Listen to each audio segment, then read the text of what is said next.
which, you know, are amazing in many ways. But the something about Naples really struck me. I'd like to go back. I wanted to go back this past year, but obviously that has not been super easy.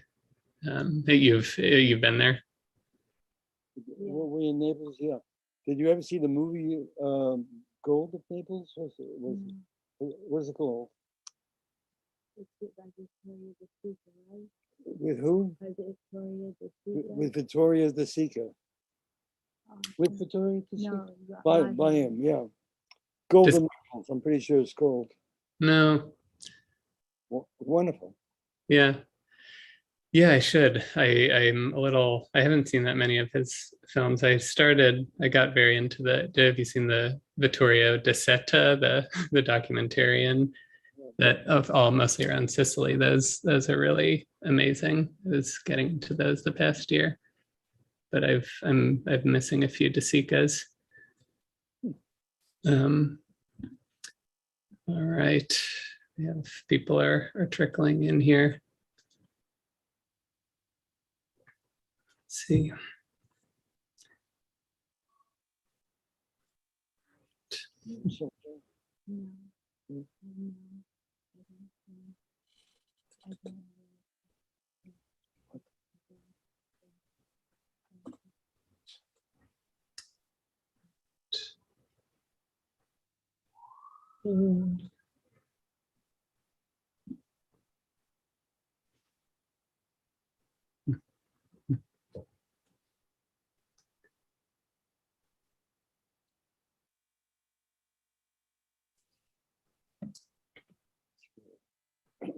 It's going to talk to you.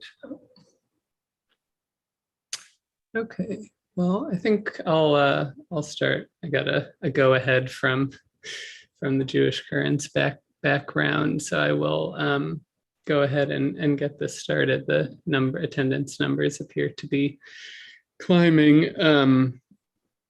So yeah, thank you to everybody for being here in this virtual realm. I wanted to thank two Jewish Currents for hosting the event, in particular Cynthia, Ari, and Joe for putting it together. I'm Joe Bucero, and I'm very grateful to be speaking today with Ken Jacobs and his wife and longtime collaborator, Flo Jacobs here.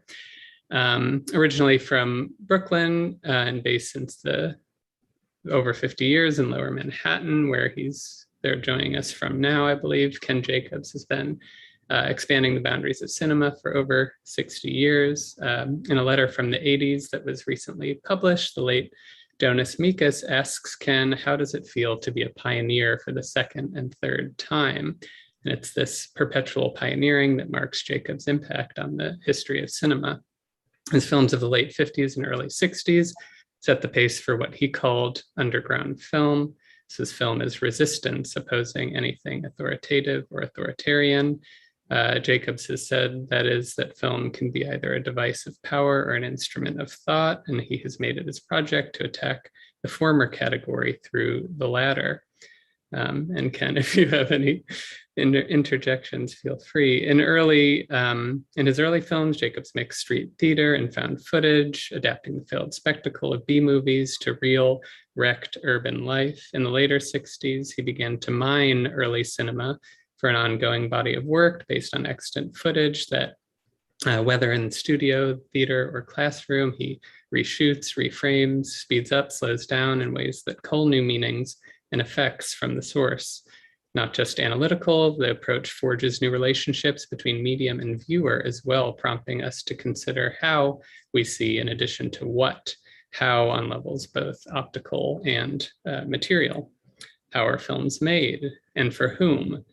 Such questions continue to animate Jacobs' production and reception, not least since a shift in the late 90s to digital production, a realm in which he has become a pioneer, we might say, for a fourth or fifth time. Digital fortifies Jacobs both in principle, it's inexpensive to use, accessible to view, and in practice, providing a growing clutch of effects to mine footage in ever new ways. For our conversation today, Ken chose two works that used digital techniques to reconfigure prior footage, in one case his own, The Sky Socialists Stratified, which is based on material he shot in the mid-60s and stars Flow, among others. And in the other case, someone else's footage, New York Ghetto Fish Market, 1903, where he samples footage taken by one of Thomas Edison's cameramen of a bustling Lower East Side economy that encompasses strata from child labor to ads for Bloomingdale's. Both works, which if you didn't watch them, you can do so and should do so after our conversation, take place, so to speak, in downtown Manhattan. Both concern themselves with the working masses and the Jewish people specifically, their histories, experiences, legacies, and contexts of war, political extremism, capitalism. How these concerns play out is what I guess I hope to discuss more in the next hour. Before we begin, I want to mention that we're convening on the occasion of the Ken Jacobs collection, this amazing new 2-disc Blu-ray from Kino Lorber that collects over a dozen of Ken's cinematic works from the mid-50s to the present, all of which, needless to say, are essential viewing. I think we can post a link to the chat, or maybe already did, to buy it, which I would say you should do so. It's always also Ken's Vimeo page is there in the chat. It's an amazing resource, just a catalog of many of his experiments. They're great. There's also an upcoming book of Ken's writing due this fall via the Visible Press, about which there will be more info forthcoming. One final thing before we get into it, just practically speaking, I think I'll talk to Ken and Flo for 25, 30 minutes, give or take, after which we'll open up to questions from the audience. You're welcome to submit questions at any point during this time via the Q&A function in the Zoom on the bottom of your screen, most likely. And when it's time to do so, I'll start reading them aloud for Ken and Flo to consider until around 8 o'clock Eastern time, give or take some minutes. So yeah, thank you again to Jewish Currents, to everyone watching, and most of all to Ken and Flo for sharing your work and your time here. So yes, so I wanted to root our discussion basically in the two pieces you shared with us, the excerpt of New York Ghetto Fish Market, 1903, and The Sky Socialists Stratified. They both engage themes or subjects that I think kind of course through your work, some of which might be of special interest to Jewish Currents readers.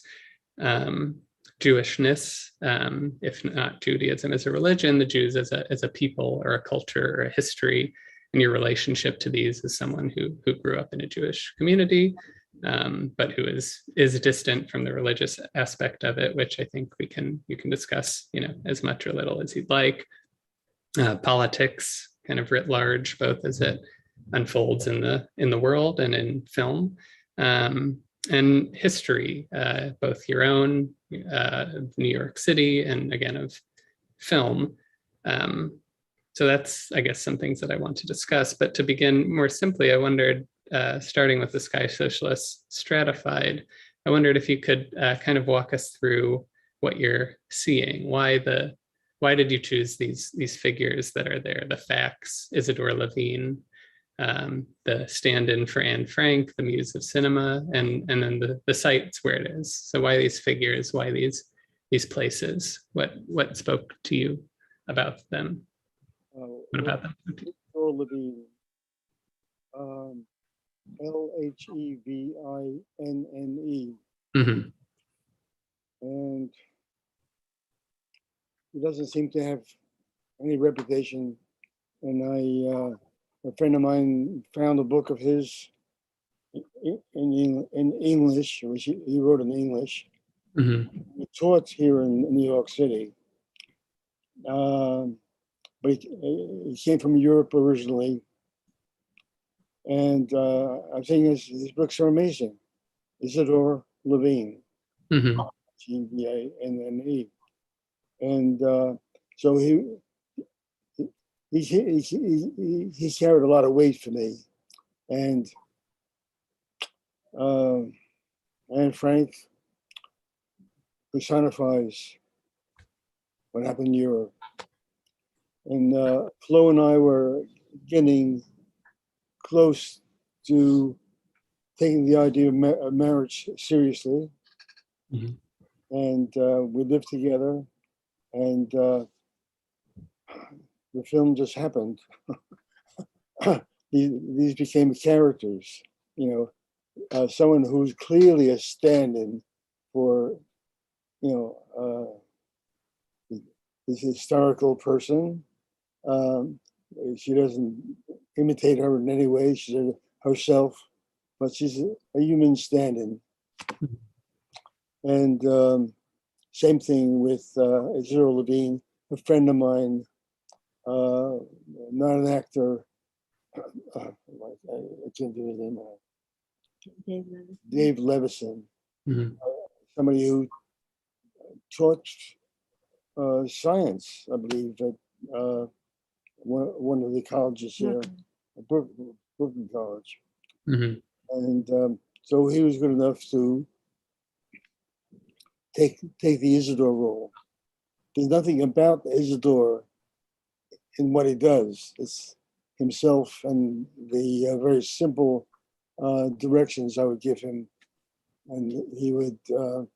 In a certain way, it's more of a dance film. Mm.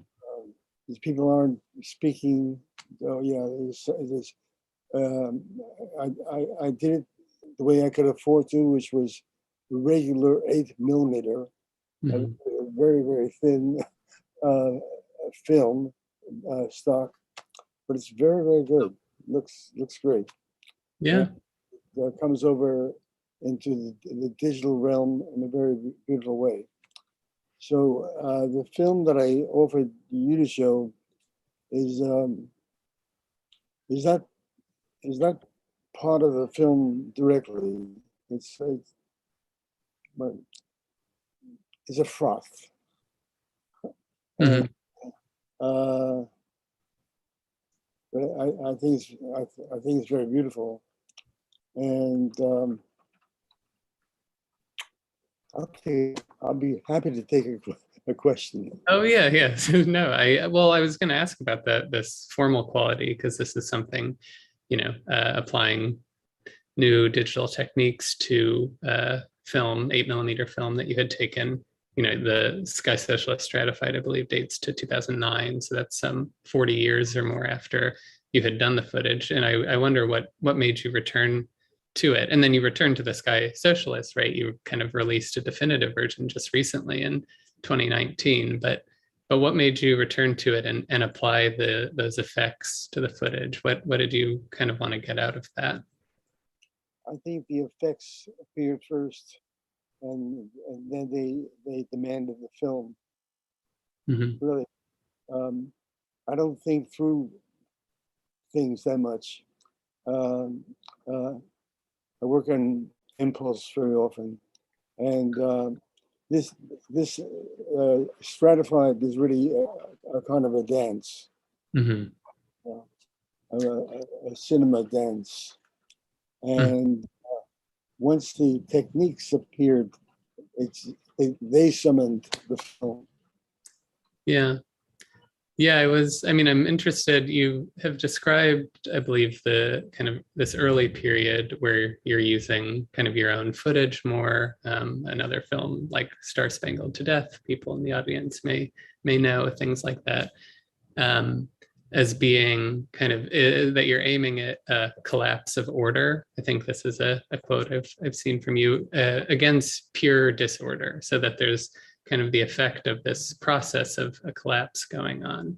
And I feel like I see this in Sky Socialist Stratified, right? Because it's in New York, right? It's post-war New York.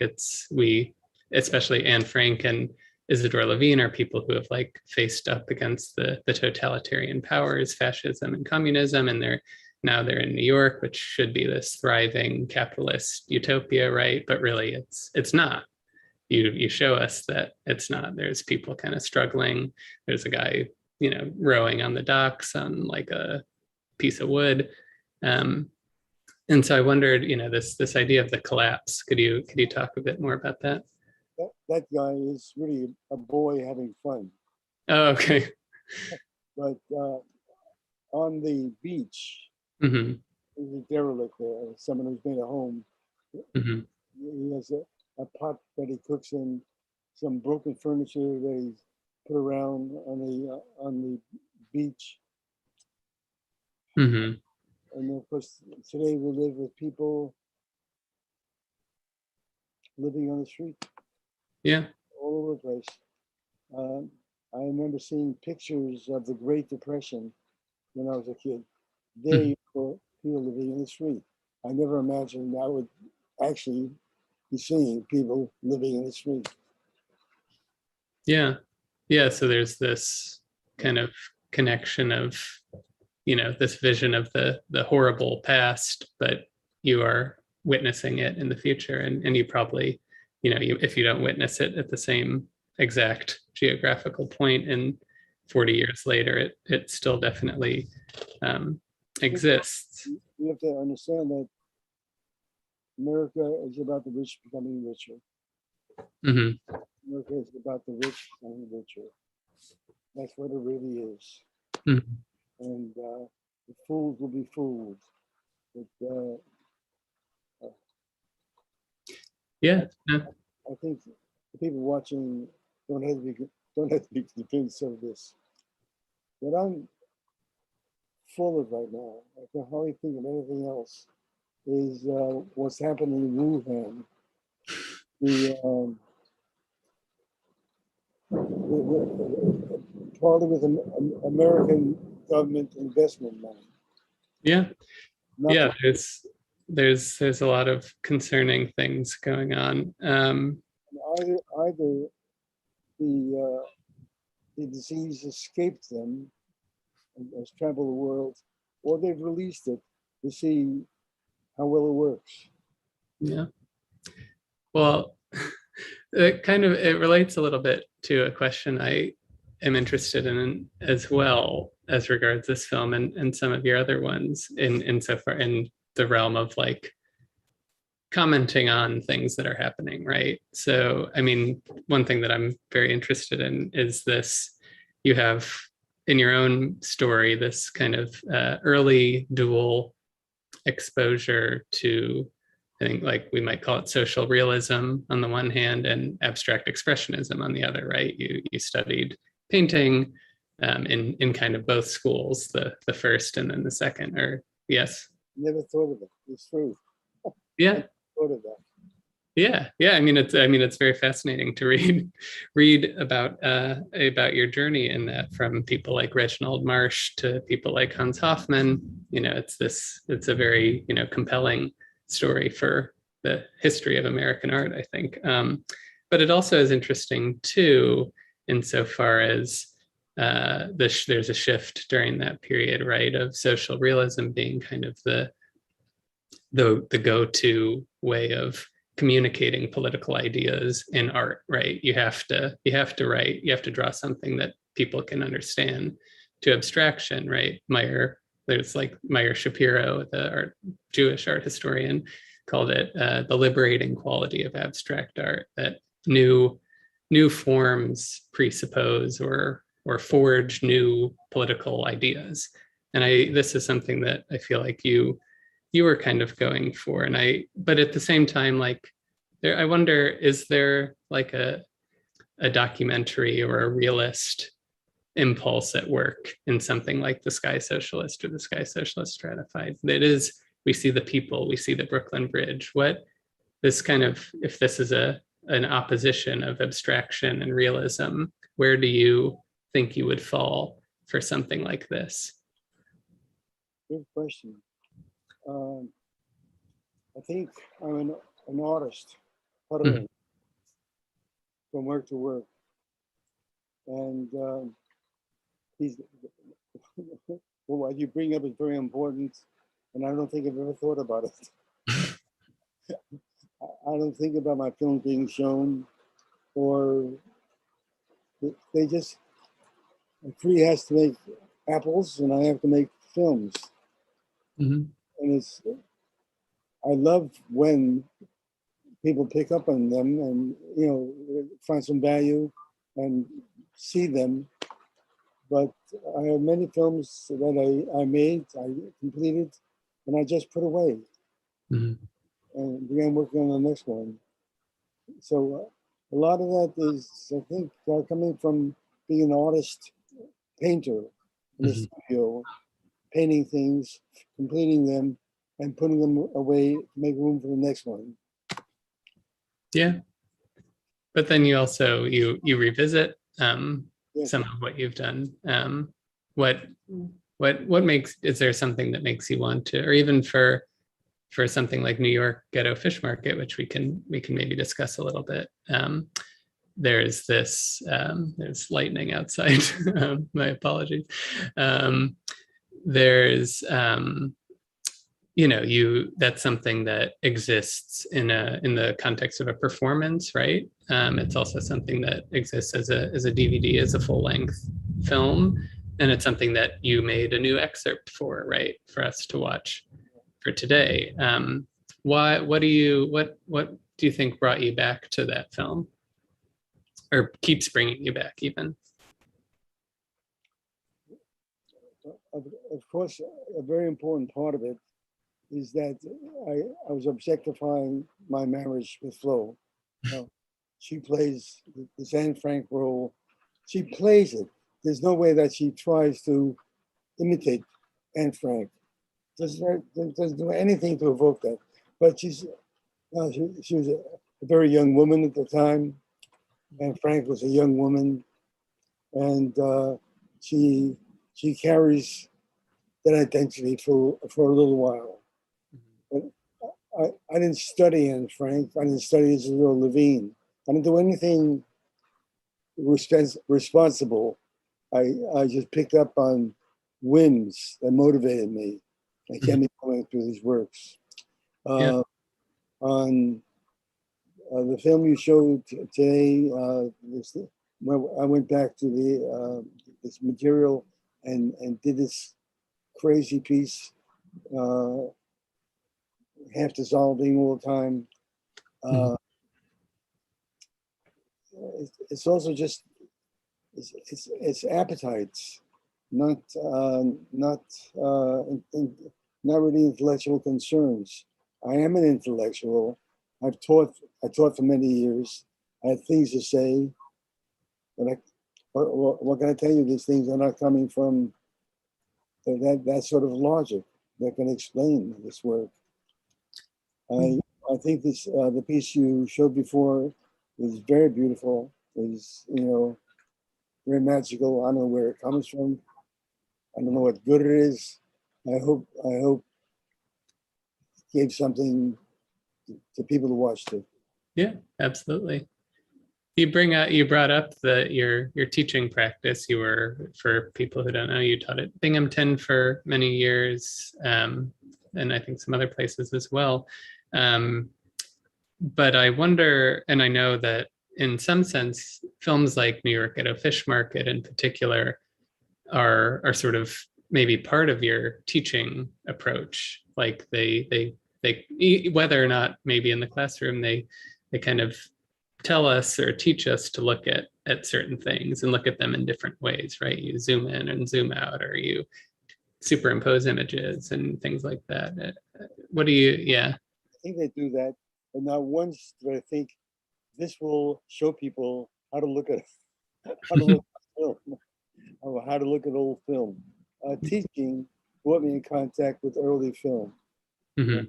Also, when I was a kid, opening up to abstract expressionist painting with my teacher on 8th Street, Hans Hoffman. I was also going to the museum and seeing what they were showing in the basement. Mm-hmm. So both those things were working on me.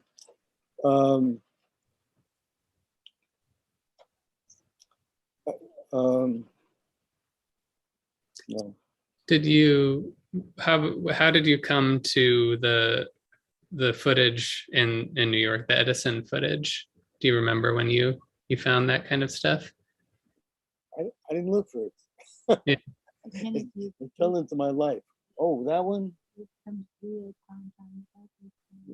I made a film called Tom Tom the Piper's Son, Right. working with some very early, a crazy little story, and then elaborated on it.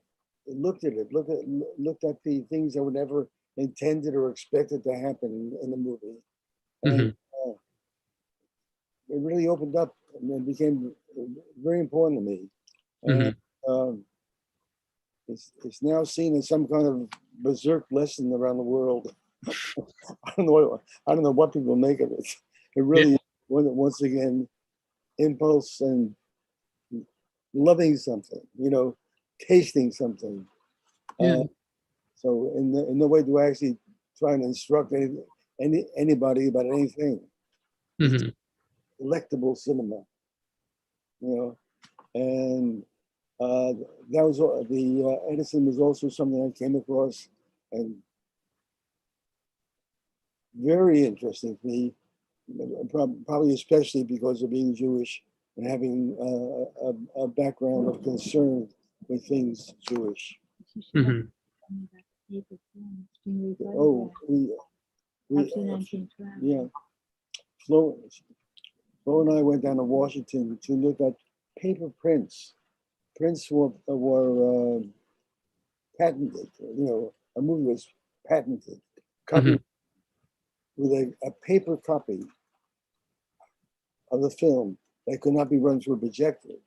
At some point, someone had the idea to put these things back on film and make them movies. And some of the stuff knocked us out, So that was one of the films. Yeah. And we had wonderful neighbors, Tom Cora and Catherine Juneau, musicians. And I showed it to them and engaged them in doing a track for that. Yeah. Beautiful, beautiful tracks. Yeah. It is. The music is really incredible in that one. And it is, because some of your films are silent, some have these sort of improvised soundtracks, and I feel like the improvisation tracks with the formal effects of the film too.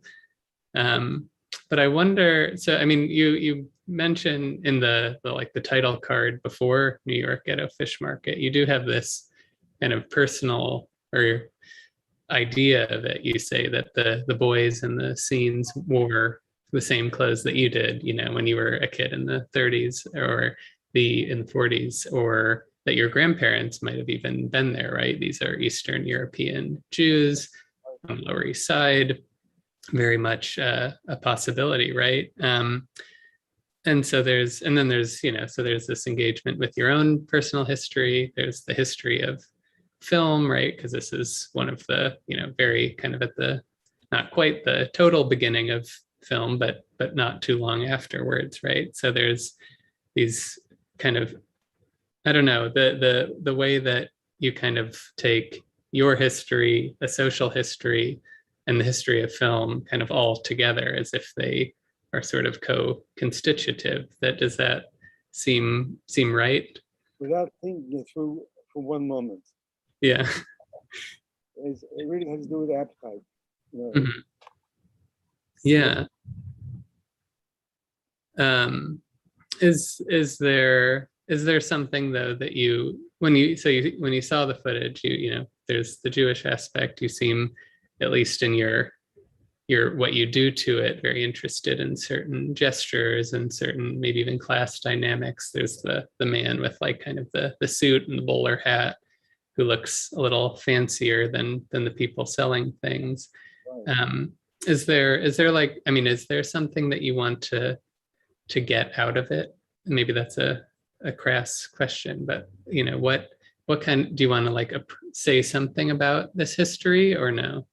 It's all too complicated for me to say anything.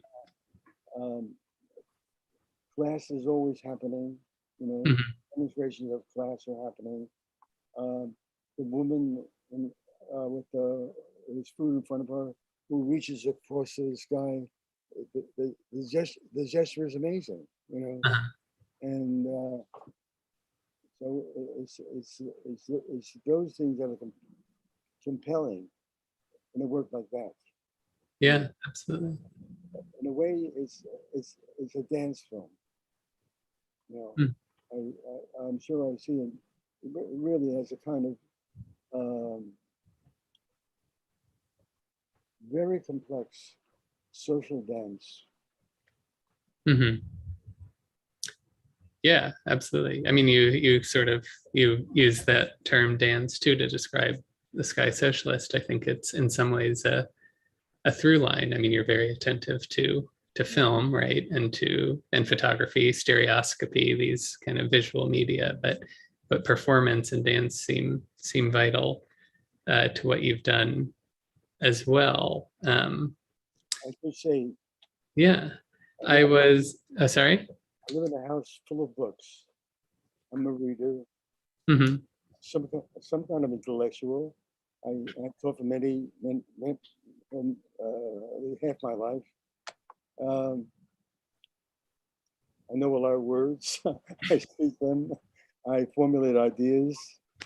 But when I'm doing these works, some other kind of part of my brain is at work, Hmm. and I think I feel things, but I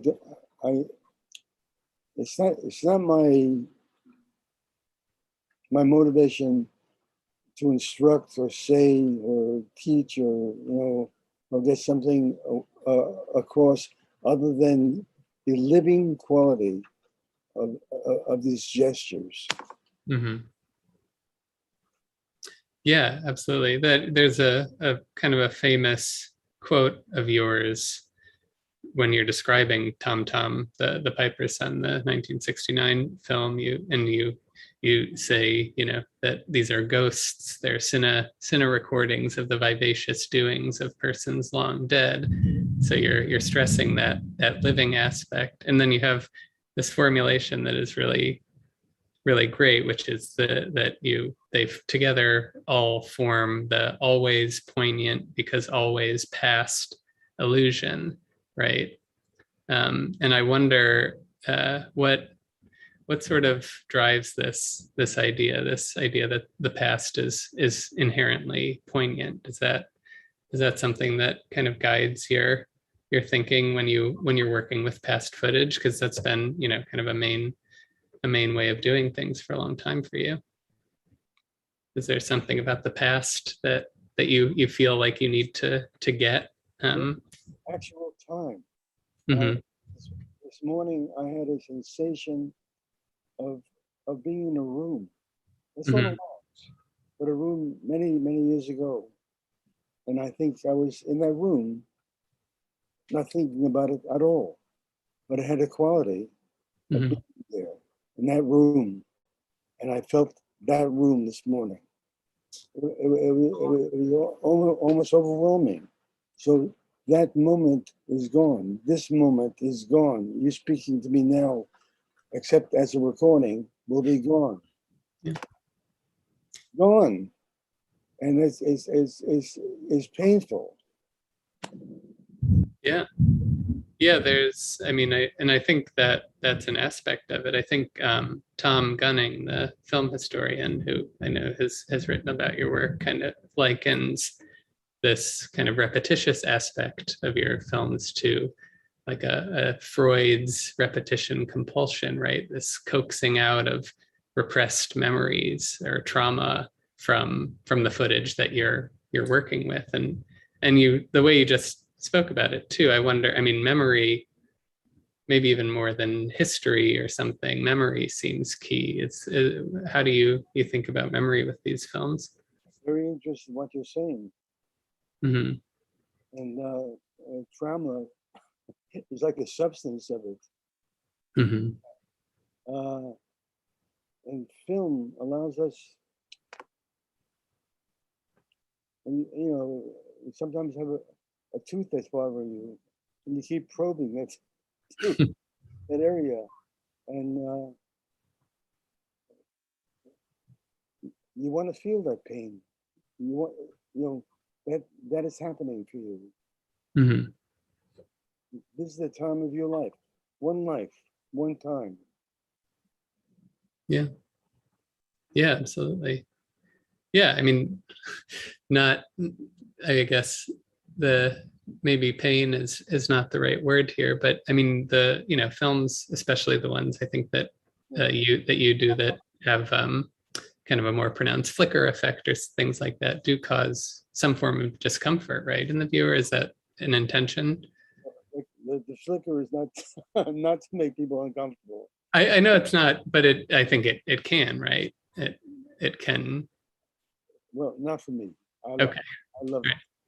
No, Uh, me too. I'm noting. Yeah. I But know yeah, sorry, what were you gonna say? it can be uncomfortable for people, which I'm sorry about. But the flicker, in this case, makes something happen on screen, makes something physiological happen. Hmm. I can't do it without the flicker. I can do it without the flicker, but not as well, not with the strength given to the occasion. Yeah. Well, motion and depth too, right? Your depth is very important to you. The movies, Hmm. ocean and depth. Yeah.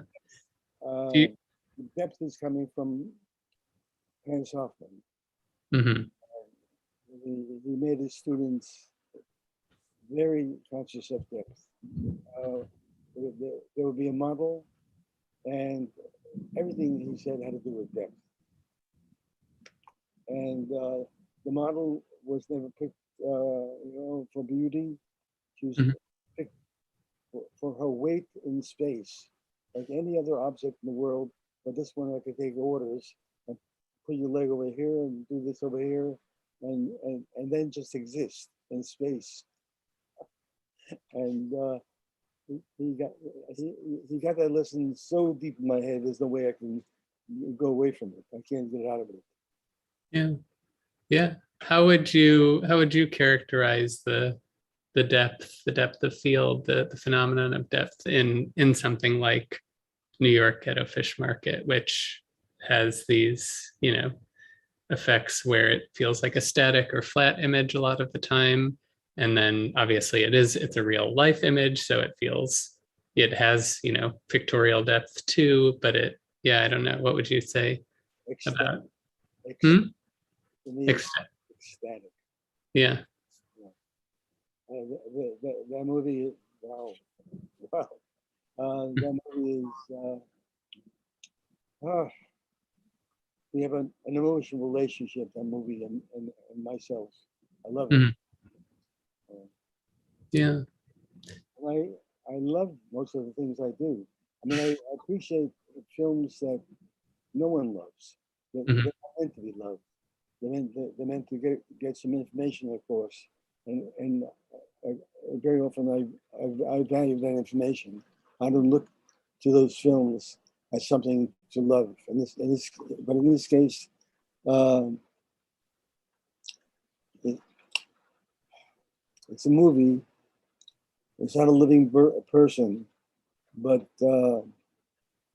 some kind of awareness of its grace is in that movie. Mhm. I relish it. Mhm. Yeah. I mean, that you kind of get that sense, and also these kind of affects or emotions crop up, I think, in some of your work, and some of it maybe has to do, at least for me, and this is not to shoehorn the Jewish aspect in here, but it feels important that you also include your family, right, in a lot of movies, both in New York Ghetto Fish Market, you're imagining your family in the scene you mentioned, and then in a lot of your other films, Flo or your children or both are in them, or if they're not in them, they're helping you make them. And I find this very interesting. I mean, I know home movies and things were common in certain underground film practices.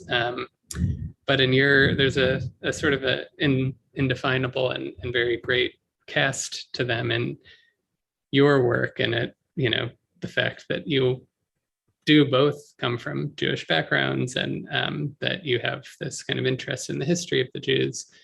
as they've existed in this country. Feels like the family aspect also comes into that maybe cultural aspect. And I guess what for you is the relationship of family to your work, to film? It's stuff in my life. Mm-hmm. It's what I'm very often aware of. Yeah. And Flo, in particular, she brought a lot of Jewishness into my life. You know, my girlfriends before Flo were, in a couple of cases, Jewish girls, but often not. And Flo, in a way that was difficult for me, confronted me with her Jewishness, most of which I found deplorable coming from her parents, and her reaction to her parents, which was not very good. Mm-hmm. And I think that's what made for associating her with Anne Frank, Jewishness. Jewishness in this world is victimization. Is Mm-hmm. you become ripe for murder. People want to kill you. They're imbeciles. They're trained imbeciles. And I mean, want to talk about Nazis? Want to talk about the churches? They found something that would help them be popular. It was already there long before Nazis. Yeah. It's a way to make friends and influence people. Hate the Right. Yeah, absolutely. Yeah, that it reminds me. I marked down, a few quotes here, but you gave one to the art historian Brandon Joseph, um, where you're talking about your early films, and there you have this kind of affinity with trash and refuse and things like that, right? And you say garbage wasn't simply refuse to me, or as refuse it touched me. Jews were a people who had been refused, and you could identify with refuse. Refuse had a history. That it's been somewhere. It had a life, and I think that spoke very well to, and it for you becomes a route towards solidarity with other people who have been refused, right? I was the janitor in a building uptown, and one of my jobs was to pick up the garbage in front of people's houses every morning. Mm. And, my feeling for refuse grew. I'm picking up these discarded things from lives, and my respect for them grew. And refuse is a fantastic word. Refuse. People who are refused. Yeah, and so sorry. Yeah. Yeah, and refusal, I feel like, is part and parcel with this idea of resistance that you put forth. We have a question from the audience, and I would encourage people to have more. Sorry, I have a dog who's making some noise. But this is a question. I'm going to read it from Rachel Sherman, who asks, can you briefly describe your daily artistic process? Do you work or play with filmmaking on a daily basis? What cameras do you prefer to use? Do you make videos with your phone? Do you only work with found footage and then manipulate it like collage, or do you take original footage to work with also? So we can break that down if you'd like. The first question was, do you work on film daily, and what's your process like? I think I work on film daily. I think I'm always working on film. I'm puttering around, going from computer to computer. Mm-hmm. Films. I shoot a lot of stuff myself, and in the past as well. But because I think what I do is very transformative, it becomes okay for me to use footage other people have created. Mm-hmm. I'm sure when they pass through me, they come out different. They're, Mhm. other kinds of works. And what they offer me, of course, is existence. Mhm. They, they embody the past. The past is now. See, now? Mhm. It's no longer now. Right. Yeah. Rachel asked if you make what types of camera you use and if you use your phone too. No, I don't understand the phone. I don't understand very much of the digital world. I work with young people who assist me, and I would be lost if I had if I had to deal with electronics myself.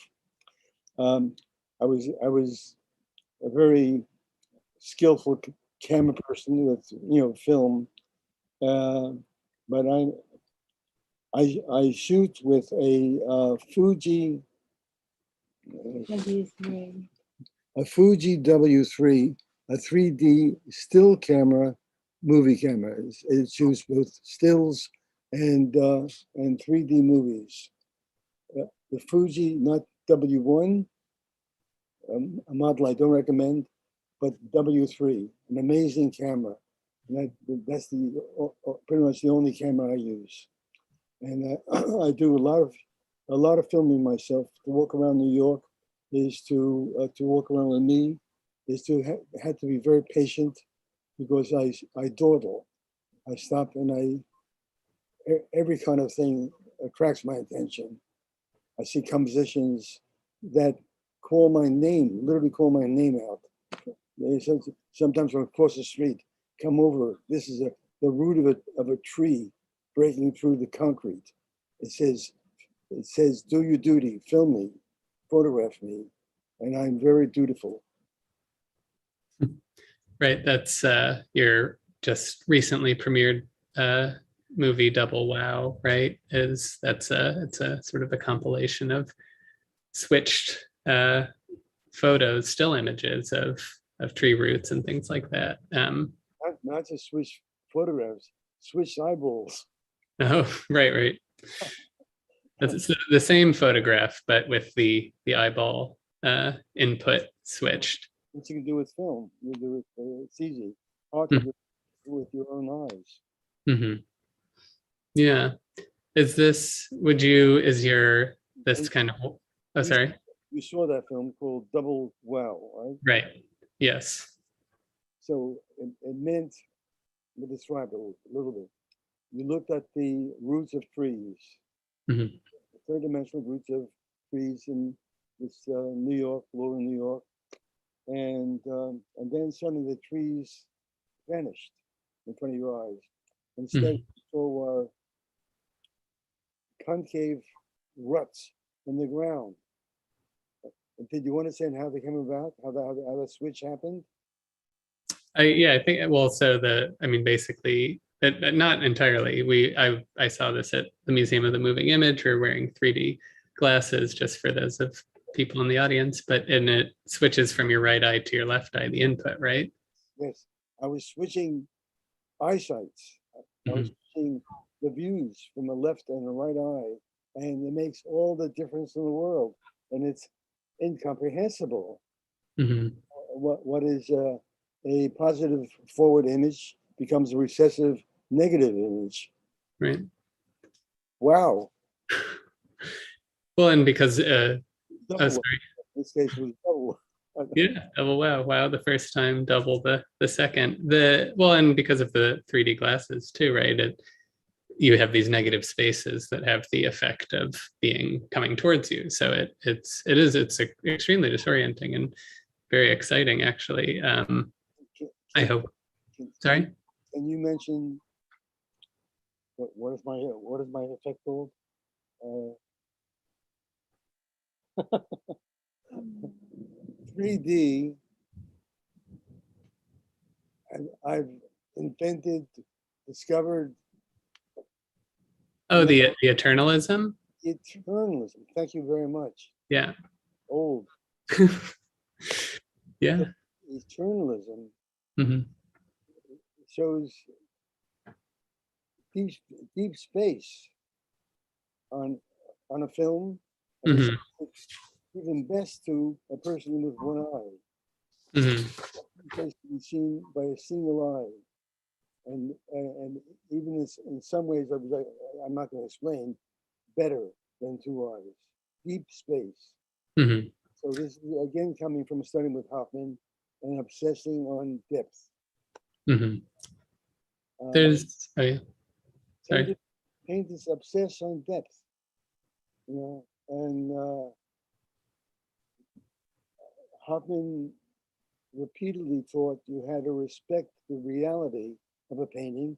It's flat, but you had to conceive it somehow in depth. So it becomes a picture that you look at, and then you can imagine depth. And imagining was not enough for me. I needed illusion. Illusion is a very bad word. I had to demand illusion Hmm. and go for it and say, no one's going to tell me it ain't nice. Yeah. Well, and the eternalism also, which is this, kind of it creates this effect with still images or I think mostly still images, right? Of kind of infinite movement too, right? So and depth. So this idea that it becomes like untethered from the kind of linear progressive time or narrative that you would expect of a film. It seems flat at one second and deep at another. It feels paused, but also like it's going on forever. But it has to happen in film. It can't happen in real life. Right. So it both goes against the grain of film practice, film history, but is very specific to film. Yeah. It's pretty fascinating. But yeah, and I don't know, there's the time and space of your film is always very kind of indeterminate. It's very sort of, there's multiple focal points, things like that. I have to say this is something that happens in video. Hmm. Journalism happens in video. Right. Yes. In video means I can't do it. Hmm. A daughter, Nisi, Nisan, Jewish name, Nisan. Hmm.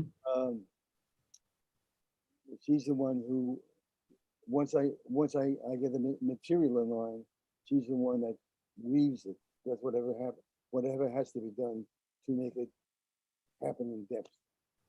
So Right. she's an important part of this. I have another assistant, Antoine Catella, and Hmm. we work with him on the other end of the telephone. We work in two different places, in pandemic times. Hmm. So we work away from each other. He's looking at his machine, I'm looking at my machine, and we're making. Right now, he's in Europe, and we'll probably work with him in Europe. I mean, Hmm. oh, I that reminds me. I want to recommend a change in the counting of centuries. Okay. Like this one is Anno Domini. What year is it? 2021. Yeah, 2021. Ridiculous. Anno Domini.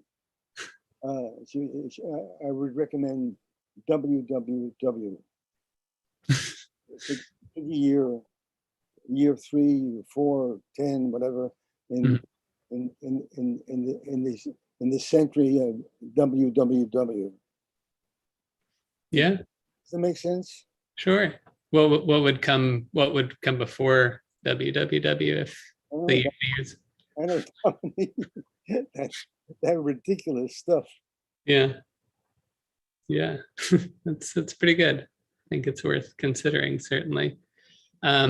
We're coming close on time. I wonder if anyone has any further questions, please feel free to drop them in the Q&A function.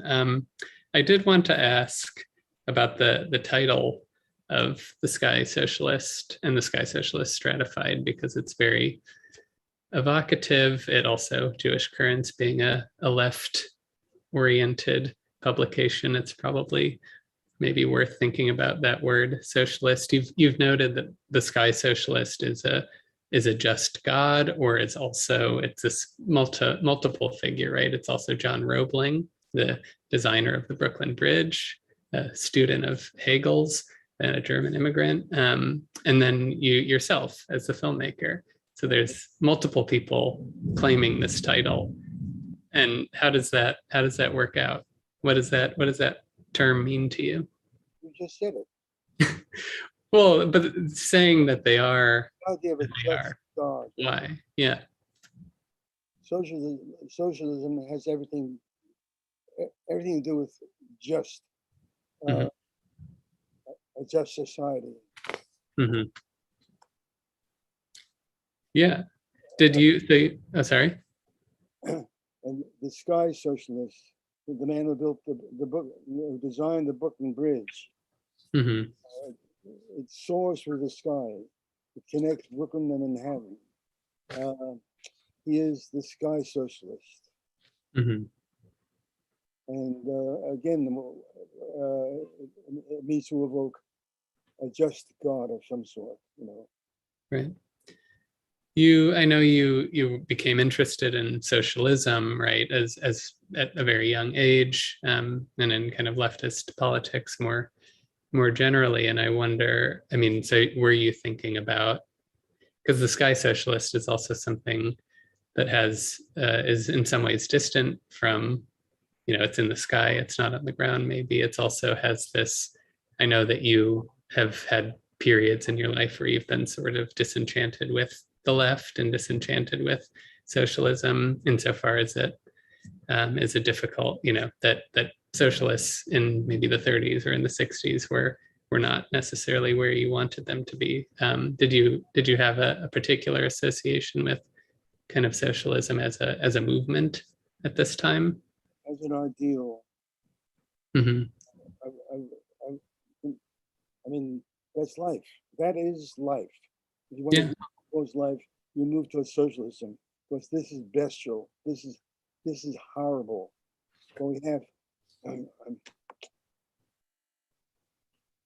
like people living in the streets, hungry people in America of all places. Mm-hmm. It's and it becomes normal. It's accepted. Oh yeah, we have hungry people. It's impermissible. Right. So socialism means social living, people living together, living, being decent to each other. Mm-hmm. See, that's what it means. So I have not been involved with socialist organizations or doing something in general. However, I'm certainly a believer in socialism. Yeah. You talk about in the full version of the Sky Socialist, I think there's sort of I think there's maybe a card that mentions the word redemption, that there's a redemptive aspect. And oh yeah. Alexa, be quiet. Stop. Desist. Um, good save. But yeah, I guess, we're about at 8 o'clock now. So, but this kind of feeling or even statement of a redemptive quality, that there is, I don't know, something, above that will redeem things. That seems important. Like your work, you invoke these horrible things. I think in the New York Ghetto Fish Market title card. Sorry. Redemption seems to me like you've made up for some evil. You don't make up for evil. Evil is fucking evil. And you proceed in a way that's decent. There is no redemption. Right. Yeah. You invoke in the title card for New York Ghetto Fish Market, you say that you remind us of the morbid realities, right? That's the word the words you use. And then you say to abstract yourself, kind of this idea of film as escape. But at the same time, right, you can't, right? Like you're telling us how bad the world is right at the beginning. And there's, in the footage too, there's the struggle of 100 years past, this kind of class struggle, working struggle. So 100, what, 100, 1,000, 2,000. yeah, in film, can we abstract ourselves from that, do you think? Yes. Mhm. Art. Yeah. No, I think it's a very powerful switch from that title card to getting into the film, and it becomes very immersive. All right, well, we're a little past 8. If there are any kind of burning questions from the audience, you can feel free to plop them in real quickly. Otherwise, Ken and Flo, is there anything else that you'd care to mention or discuss quickly? I can only again say that the news is Wuhan, the Chinese with again with American investment of money from the U.S. government during a period when it was not permitted to the U.S. government to invest money this way. They Mhm.